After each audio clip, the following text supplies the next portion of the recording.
1, I'm going to present group 17, the halogen.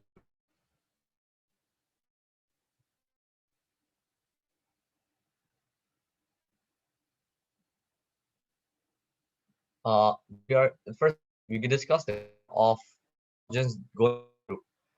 Halogen will be the color of pale yellow, chlorine will be green, bromine will be reddish brown, and iodide will be gray black.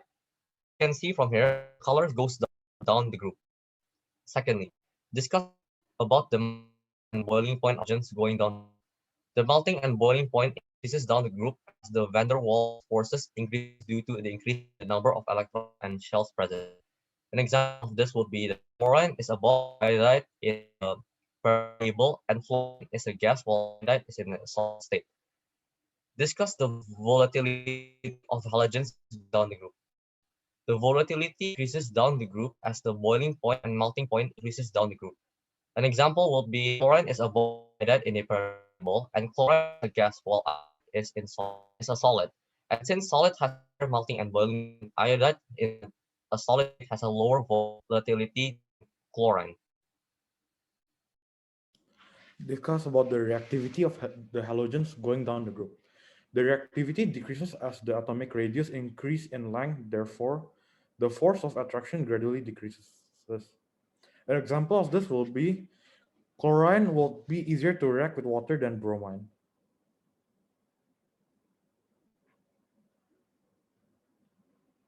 Discuss about electronegativity of halogens going down the group. The electronegativity of the halogens decreases down the group as the radius of each atom increases.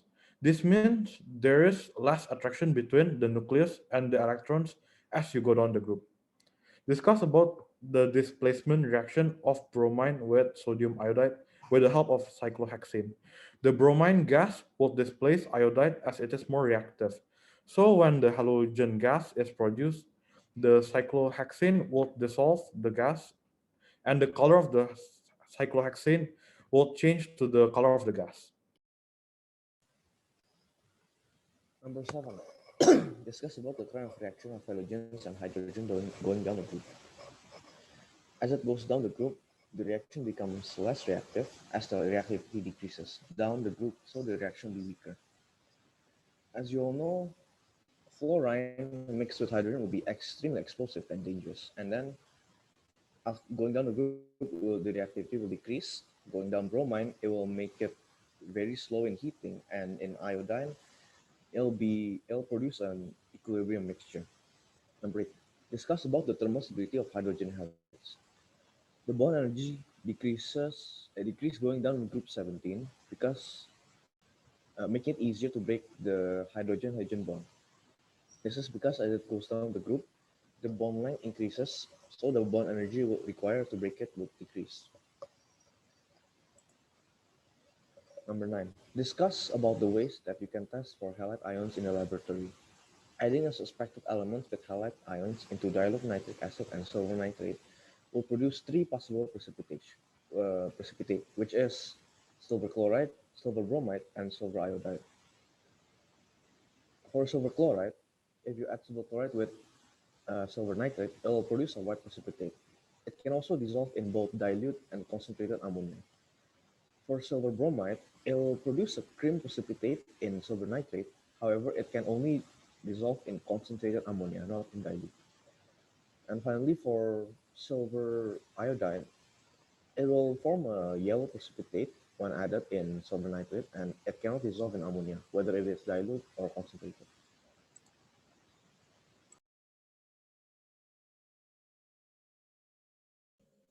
For number 10, discuss why reaction with concentrated sulfuric acid cannot be used to prepare hydrogen bromide and hydrogen iodide. Hydrobromic acid and hydroiodic acid can be prepared like hydrochloride by using concentrated sulfuric acid because they both are a strong reducing agent that reduces concentrated sulfuric acid into sulfur dioxide. And for number 11, these all are the reactions regarding the group 17. and concentrated sulfuric acid with sodium salts. For number 12, write both disproportionation reaction involving chlorine and sodium hydroxide with its conditions.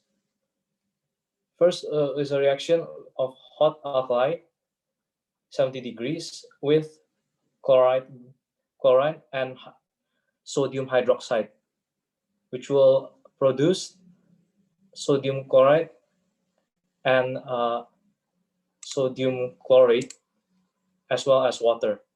For the second reaction is a reaction with cold alkali, 15 degrees, with chlorine gas and sodium hydroxide, which will produce sodium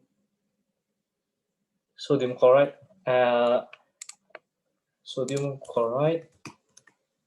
NaClO, and water as well.